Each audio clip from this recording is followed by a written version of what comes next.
Olá, boa noite, eu sou Camila Castro. E aí, tudo bem com você? Eu espero que sim. Eu desejo tudo de melhor na sua vida, que é o que a gente está precisando neste momento, né? De muita paz e coisas boas, notícias boas para a nossa vida, sempre.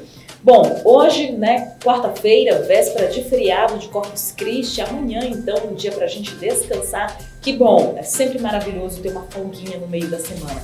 Já dá para a gente dar aquela respirada e aquela descansada, não é mesmo? E olha, gente, hoje, então, dia 2 de junho, é o dia do combate ao assédio moral. Assédio moral se caracteriza por atitudes abusivas feitas repetidas vezes e que afetam a dignidade do trabalhador. São exemplos: xingar, colocar apelidos desrespeitosos, menosprezar, exigir metas desproporcionais à jornada de trabalho, isolar, atribuir tarefas que ponham em risco a saúde ou a segurança, espalhar boatos, dificultar promoções e impedir o acesso a instrumentos de trabalho, como computador, telefone, celular ou até mesmo aos clientes. Também são casos de assédio moral submeter o empregado à revista íntima, instalar câmeras de segurança no interior de vestiários, enfim, são muitos exemplos. O Dia do Combate Nacional ao Assédio Moral é voltado para a conscientização, prevenção e combate à violência psíquica ou física no ambiente laboral, reforçando então a ideia de que essa conduta nociva deve ser punida, mas também evitada e fiscalizada. Eu acho que o mais importante disso tudo que a gente acabou de ouvir agora é de fato a fiscalização, né? E se você aí já passou por alguma dessas situações que eu citei, procure o seu direito, denuncie, porque assédio moral é crime. Não deixa isso pra lá não, tá? Isso é muito sério sim. Vamos ver os nossos destaques de hoje. O jornalista Sandro de Moura comenta a postura arrogante e machista de alguns senadores da República. Desta vez, a vítima foi a doutora Nise Yamaguchi, durante o depoimento dela à CPI da Covid-19.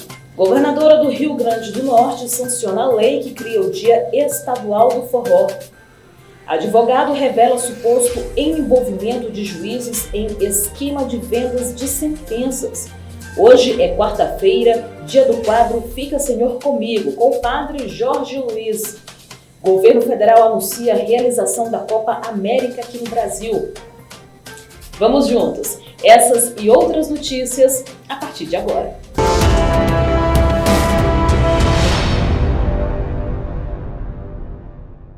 Olá, mais uma vez, boa noite para você. Eu começo chamando a nossa assistente de mídias sociais, a Natânia Mello, que começa com notícia boa para a gente, então, nesta quarta-feira. Paraíba, a gente terá voo entre Patos e Recife a partir do dia 8 de agosto. Essa notícia foi anunciada pelo governador. Natânia, boa noite para você. Olá, Camila. Olá, Sandro. E boa noite a você que está nos assistindo. O governo da Paraíba apresentou detalhes de como irá funcionar a operação dos voos no sertão paraibano. A rota será operada pela companhia Azul Linhas Aéreas. As passagens aéreas do voo comercial começam a ser vendidas no próximo dia 8 de junho. O plano é realizar um primeiro voo simbólico no dia 8 de agosto com a presença de autoridades. A partir de 9 de agosto é que será iniciada a operação regular diária. O trajeto entre Patos e Recife tem duração de 1 hora e 30 minutos a 2 horas. O governador João Azevedo enfatizou que a ideia é conectar o sertão da Paraíba com o aeroporto de Recife, porque de lá a clientela poderá fazer conexão com qualquer parte do mundo e vice-versa. O governador também defendeu que há uma demanda reprimida que deve fazer com que a Azul desperte o interesse não apenas de aumentar o número de voos, inclusive com linhas internas, como também o tamanho das aeronaves. Essa operação inicial será feita com uma nave pequena. E olha só, gente, que notícia legal. O governo do Rio Grande do Norte anunciou a lei que cria o Dia Estadual do Forró, mais do que merecido, não é mesmo, Natânia Mello? A governadora do Rio Grande do Norte, Fátima Bezerra, sancionou na tarde desta terça-feira 1º a Lei Elino Julião, que cria o Dia Estadual do Forró em 13 de novembro. A Lei Estadual número 10.908 é de autoria do deputado estadual Francisco do PT e foi sancionada em uma solenidade oficial como forma de abrir os festejos juninos. O dia 13 de novembro foi escolhido por ser a data de nascimento de Elino Julião. Com essa homenagem, fazemos uma justiça histórica dupla, ao forró e ao nosso maior forrozeiro, grande músico e poeta, além de excepcional figura humana, disse a governadora Fátima Bezerra. Além da criação do Dia Estadual do Forró, Fátima Bezerra também anunciou que a Fundação José Augusto consolidou nesta terça a Câmara Setorial do Forró de Raiz, em parceria com o Fórum Brasileiro do Forró. Daí, por que não, né? Um Dia Estadual do Forró. Com certeza, muito mais do que merecido. Seguimos então com a Natânia Mello, porque ela fala que o Ministério Público Federal entrou com ação na Justiça Federal para garantir atendimentos em UTIs e enfermarias da Covid-19, isso no estado do Ceará. Natânia Mello. O Ministério Público Federal entrou com uma ação na Justiça Federal para garantir o atendimento a todos os pacientes com Covid-19 que necessitam de unidades de tratamento intensivo ou de enfermarias no Ceará, através da ampliação de leitos e de recursos hospitalares. A ação também pede a suspensão da recomendação expedida pelo Conselho Regional de Medicina, que, na avaliação do MPF, promove seletividade no atendimento de pacientes ao priorizar aqueles em situações menos graves. Além do CREMEC, a ação está sendo movida contra a União, Estado do Ceará e Prefeitura de Fortaleza. O MPF pediu que, por liminar, fosse determinada a implementação, de forma imediata, de novos leitos clínicos em UTI e que a progressiva abertura de novos leitos não seja interrompida até que a fila de pacientes acometidos pela Covid-19 retorne à normalidade. Obrigada, então, a Natânia Mello, trazendo informações da região Nordeste. Natânia, a gente se encontra já, então, no Giro dos Governadores.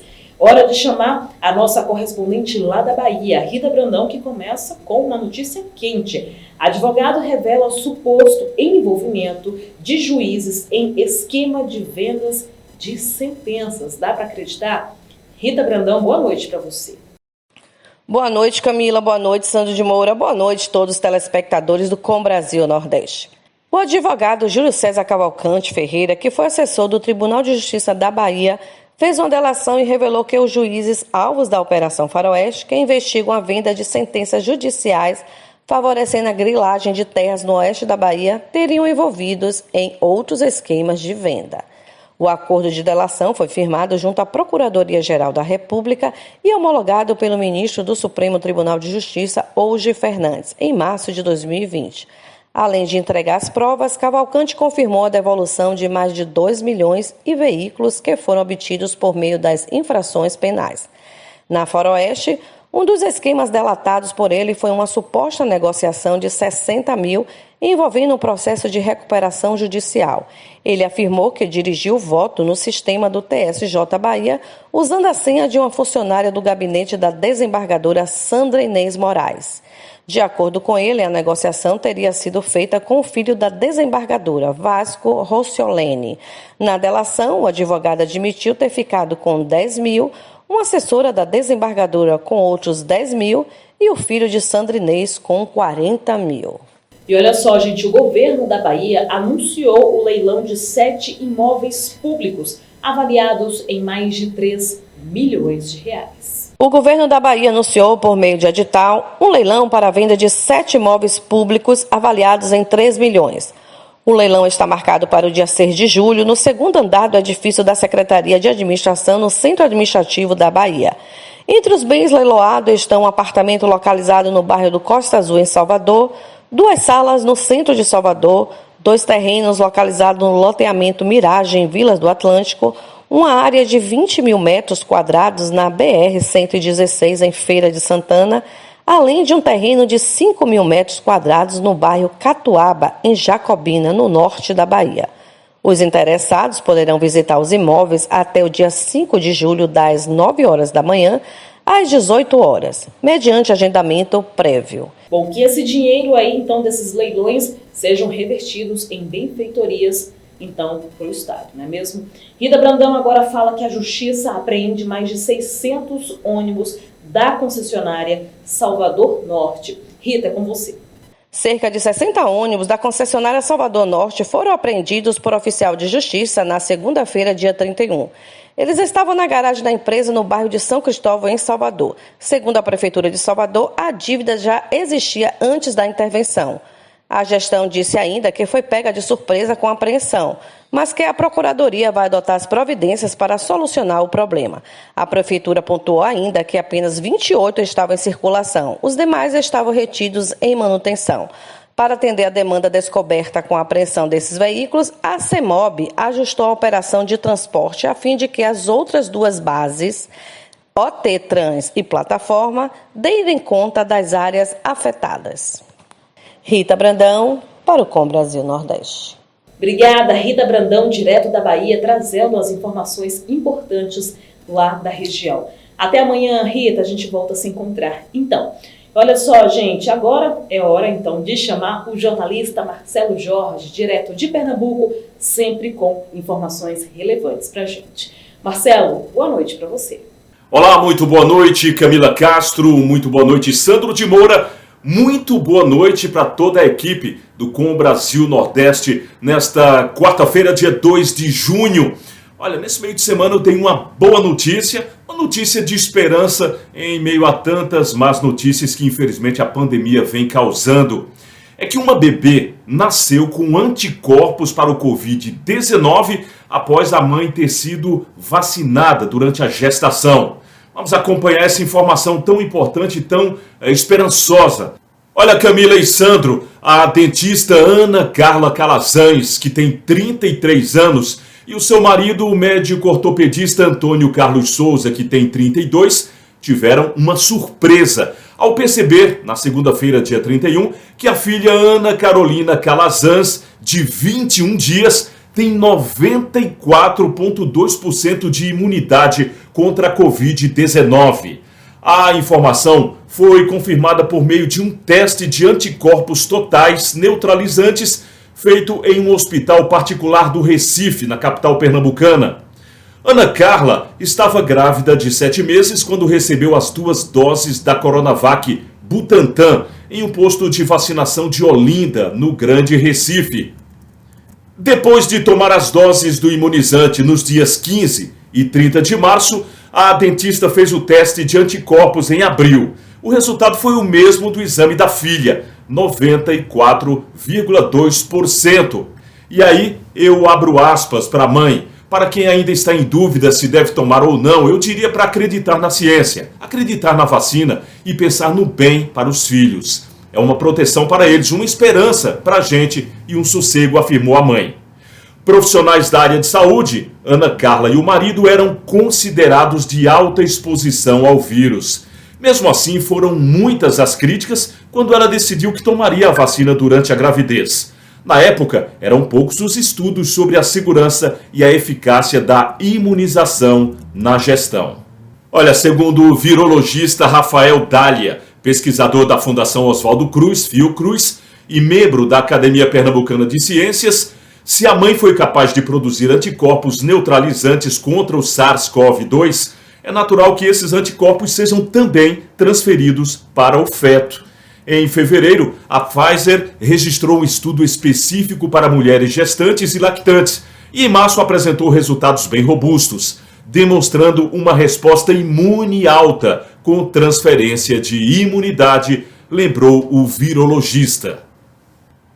Olha, uma informação de muita esperança e é momento de continuar agradecendo a Deus por tantas bênçãos, pessoas que estão sofrendo, mas que estão naturalmente também aprendendo. Esta pandemia é didática. Esperamos que as autoridades, todas elas, levem muito a sério e sempre o combate à pandemia, utilizando os recursos que o governo federal vem enviando para estados e municípios, que as pessoas continuem se cuidando, acreditando que a doença existe e infelizmente ainda mata, mas também sabendo que há luz no fim do túnel e essa luz de fato é uma cura. Nós acreditamos em Deus e sabemos que isso vai acontecer, que seja breve, né? Mas está nas mãos do Criador. De Pernambuco para o Com Brasil Nordeste, Marcelo Jorge. Uma boa noite a todos e até amanhã, nesse mesmo horário, se Deus permitir. Obrigada, Marcelo Jorge. Até amanhã, viu? Hora de dar uma pausa para um intervalo comercial e, claro, na volta tem muito mais informações para você. Enquanto isso, manda mensagem para a gente. Olha o telefone aqui, ó, aparecendo na sua tela. Será um prazer conversar com você. Pode mandar que a gente responde, tá bom? Então é isso, pessoal. Só uma pausa rápida, então rapidinho. Voltamos já.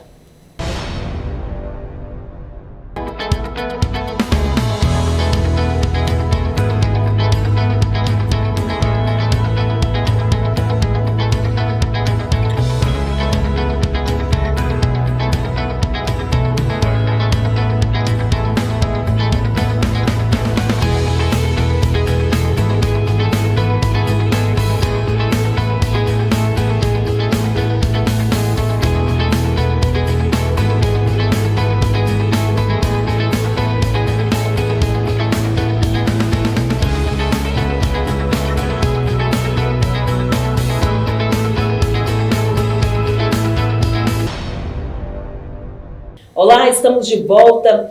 E olha só, gente, sempre falamos aqui da CPI da Covid-19 que está acontecendo no Senado Federal.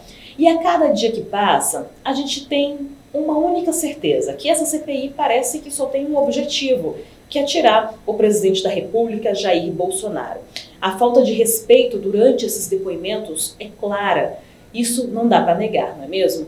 E hoje, então, o jornalista Sandro de Moura vai comentar sobre a postura arrogante e machista também de alguns senadores da República. Desta vez, a vítima foi a doutora Nise Yamaguchi. Ela prestou depoimento à CPI da Covid-19 e foi muito, mas muito desrespeitada. Sandro de Moura, é com você. Boa noite. Boa noite, Camila. Boa noite a todos.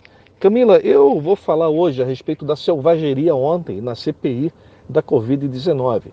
A forma cruel, eu diria até covarde, como esse presidente da CPI, Omar Aziz, e o relator Renan Calheiro, além do vice-presidente, o senador do Amapá, que forma covarde de tratar uma mulher cientista, médica, estudiosa do assunto, e eles levantarem a voz, chamarem de mentirosa, é algo que desonra por completo o Senado Federal. Agora vamos aos fatos. A doutora apresentou os seus argumentos de forma científica, de forma técnica. E os senadores queriam que ela dissesse apenas sim ou não. Na verdade, eles queriam que a doutora Nise dissesse sim à farsa que eles já montaram momentos antes de tentar pedir essa CPI. Algo que não aconteceu, e com isso o desespero dos senadores da oposição, porque não encontra eco naquilo que ele já tem preparado para colocar no final do relatório. Então, eu sei que você já falou bastante a respeito do assunto. O presidente Jair Bolsonaro também postou nas suas mídias sociais que repudia, chamou de covarde também, esses senadores que trataram de forma tão desrespeitosa a doutora Nise. E nós queremos aqui, Camila, continuar acompanhando essa comissão parlamentar de inquérito, e já sabemos qual é o desfecho. Esses senadores que estão batendo na tecla de tentar colocar todas as mortes no colo do presidente Jair Bolsonaro, como disse lá atrás o senador Flávio Bolsonaro, eles vão pagar o preço nas urnas. Eles estão subindo nos caixões de mais de 460 mil mortos, vítima da Covid-19, mas não por conta do presidente da República, por conta dos desvios de recursos que chegaram aos estados e municípios e que não foram repassados à ponta para atendimento à população. Aliás, o tratamento precoce teria salvado muitas vidas, e isso não aconteceu em várias cidades e em vários estados. Camila, volto com você aí nos estúdios, desejando a todos uma ótima noite. Sandro de Moura, até a próxima. Muito obrigada, Sandro de Moura, então fazendo um comentário, né, sobre essas atitudes que os senadores tiveram durante o depoimento da médica Nise Yamaguchi, à CPI da Covid-19. É lamentável. Seguimos com o nosso programa. Vamos falar de notícia boa, porque o presidente Jair Bolsonaro anunciou a realização da Copa América aqui no Brasil. Legal, né, gente? O governo federal ressaltou, então, que a Copa América seguirá os mesmos protocolos que já vêm sendo adotados nas competições da CBF. Vamos ver. A Copa América aqui no Brasil começa no dia 13 de junho e segue até o dia 10 de julho. O presidente da República, Jair Bolsonaro, anunciou 4 sedes: Mato Grosso, Rio de Janeiro, Distrito Federal e Goiás. Fui procurado pela CBF com a informação de que a Argentina não iria mais sediar a Copa América. E se o Brasil poderia sediá-la. A primeira resposta foi, a princípio, sim. Por que eu falo a princípio? Porque eu consulto os meus ministros. E foi unânime. Deixou bem claro, foi unânime. Todos deram sinal positivo. No tocante à saúde, que muitos começaram a questionar, né? Eu respondi o seguinte, ou melhor, respondo agora o seguinte. No Brasil, está em curso a Libertadores das Américas? Hein, Mourão? Sim, né, Mourão? Times da Venezuela, da Bolívia, do Equador, do Chile, Paraguai, Uruguai, Argentina, sem problema nenhum. Obedecendo um protocolo, obviamente. Não tem torcida. E os exames protocolares. Começam agora a Libertadores das Américas. No próxima sexta-feira temos Equador e Brasil, ou melhor, Brasil e Equador. Alguém reclamou? Então deixo bem claro aqui. No que depender do governo federal, será realizada a Copa América no Brasil.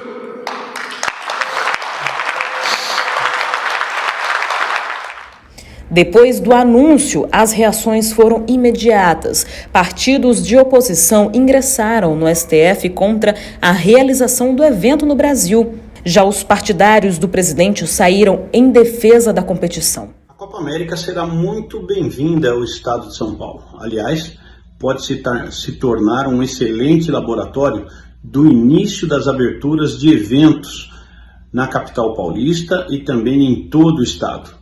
O setor de eventos está parado desde o início da pandemia e nós temos hoje muitos desempregados. Quem sabe a Copa América possa servir de exemplo, onde nós possamos colocar inclusive público dentro dos estádios, devidamente separados e obedecendo a protocolos rigorosos de permanência dentro dos estádios. Seja bem-vinda à Copa América, ao estado de São Paulo e à cidade de São Paulo. Bom, eu penso assim, seguindo todas as medidas de segurança, tem que ter mesmo, gente, a Copa América. O esporte está precisando desse momento. Também é importante para a gente, não é mesmo? Mas é claro, tem que seguir todas as recomendações. E olha só, gente, o Exército Brasileiro enviou militares ao Amapá para dar início ao reconhecimento de um trecho da BR-156 que será pavimentado.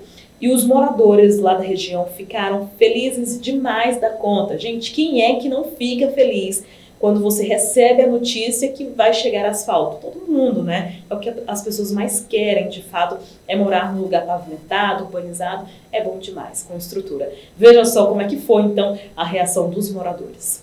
Pois é, o Exército Brasileiro enviou militares para dar início ao reconhecimento de um trecho da BR-156 que será pavimentado. A instituição assumiu o comando da obra de terrasplanagens no lote 4, que abrange os primeiros 61 quilômetros entre Macapá e Laranjal do Jari. Mas olha, apesar da mobilização, o Exército pontuou que o projeto executivo ainda está em fase de finalização para ser entregue ao Departamento de Infraestrutura e Transportes. Mas essa grande mobilização do projeto levou uma grande felicidade para os moradores da região. Veja só.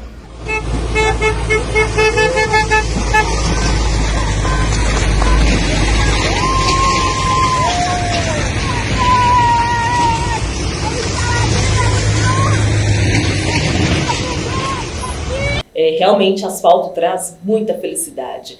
E hoje é quarta-feira, dia do quadro Fica Senhor Comigo, com o Padre Jorge Luiz. Padre, seja bem-vindo novamente. Ótima noite para o senhor. Louvado seja nosso Senhor Jesus Cristo, para sempre seja louvado. A nossa saudação a Camila, Sandro de Moura, toda a equipe do programa Com Brasil Nordeste e todos os telespectadores que agora nos acompanham. Para o nosso momento Fica, Senhor, comigo, trago as palavras do Salmo 46. Deus é o nosso refúgio e a nossa força, socorro que não falta em tempos de aflição. Meus irmãos, minhas irmãs, quem crê nunca está sozinho. Nestes últimos tempos, a humanidade tem vivido uma crise de sentido da vida, da existência. A espiritualidade é um caminho seguro, porque a partir da oração nós vamos tendo a certeza de uma experiência com um Deus vivo que está entre nós, que está em nós. O nome de nosso Senhor Jesus Cristo, como nós celebramos no Natal, é Emanuel, que significa Deus conosco. É Deus por nós, é Deus em nós. Irmãos e irmãs, confiemos no Senhor. Façamos a experiência com Deus, a experiência pessoal, que nos dá sentido. Deus dá o sentido da nossa vida. Ele é nosso caminho, nossa vida e nossa verdade. Apoiemo-nos na nossa fé, na esperança que não nos decepciona, como diz o apóstolo São Paulo. Nós sabemos em quem nós colocamos nossa confiança, no Senhor Jesus Cristo. Que o Deus Todo-Poderoso abençoe sua vida e sua família. Em nome do Pai, e do Filho, e do Espírito Santo. Amém. Até o próximo programa, se assim o Criador nos permitir. Tá, então essa foi a mensagem de fé do Padre Jorge Luiz, que todas as quartas-feiras está aqui, junto com a gente no programa Brasil Nordeste. Obrigada, Padre. Fique com Deus. Então até a próxima semana. Combinado? Vamos abraçar as cidades aniversariantes de hoje. Guratã do Norte, Mato Grosso, e Resende Costa, Minas Gerais. Parabéns a todas essas cidades que estão completando mais um ano aí de existência. Bom, gente, vamos então girar as mídias dos governadores. A Natânia Mello mostra o que os governadores, então, da região Nordeste publicaram em suas redes sociais. Vamos começar com o governador do Maranhão, Flávio Dino. Ele falou que hoje o Parque Nacional dos Lençóis Maranhenses faz 40 anos. Um paraíso que é patrimônio do Maranhão, patrimônio do Brasil. O governador da Paraíba, João Azevedo, falou sobre ter sido derrubado o veto presidencial ao uso do saldo dos recursos da Lei Aldir Blanc. Ele disse: vitória extraordinária para a cultura. Na Paraíba, serão mais de 19 milhões de reais investidos. A governadora do Rio Grande do Norte, Fátima Bezerra, diz que o Congresso derrubou o veto do governo federal, que impediu o acesso à internet gratuita e tablets para professores e estudantes da educação básica, o que seria um retrocesso inadmissível nesses tempos de pandemia em que a necessidade à conectividade se faz ainda mais urgente. E eu te mostro agora o que os governadores aqui do Centro-Oeste disseram em suas mídias. Veja. O governador do Distrito Federal, Ibanez Rocha, informou: uma manhã muito produtiva no sol nascente. Comecei cedo assinando a ordem de serviço de obras no trecho 2 da região administrativa. O investimento será de mais de 16 milhões de reais. Depois de concluído o trecho 2, faremos o mesmo no trecho 3. Já o governador de Goiás, Ronaldo Caiado, disse: Goiás foi consultado sobre a disponibilidade para receber os Jogos da Copa América. Conversamos com a nossa equipe técnica e determinei uma série de condições para que os Jogos fossem em Goiânia. Já Reinaldo Azambuja, governador de Mato Grosso do Sul, publicou: combater o feminicídio é dever de todos nós. Nossa campanha estadual de combate ao feminicídio vai buscar sensibilizar e conscientizar toda a sociedade a respeito de mortes violentas, divulgar os serviços e os mecanismos legais de proteção à mulher. Bom, gente, por hoje é só. Claro, eu sempre gosto de agradecer a sua companhia, porque sem você aqui com a gente não seria possível fazer este programa. Então, muito obrigada. A gente volta a se encontrar amanhã para quem vai aproveitar o feriadão aí prolongado, em muitas capitais. Na sexta-feira é ponto facultativo. Eu peço juízo, não aglomere. Se quiser visitar os seus familiares, os seus amigos, visite, mas tome todos os cuidados possíveis. A gente precisa realmente se cuidar, tá? Até porque os cientistas já falam em uma terceira onda, que Deus nos livre disso, mas para que isso não aconteça, é claro, todo mundo precisa fazer a sua parte. Então aproveite, a gente volta a se encontrar amanhã. Bom descanso.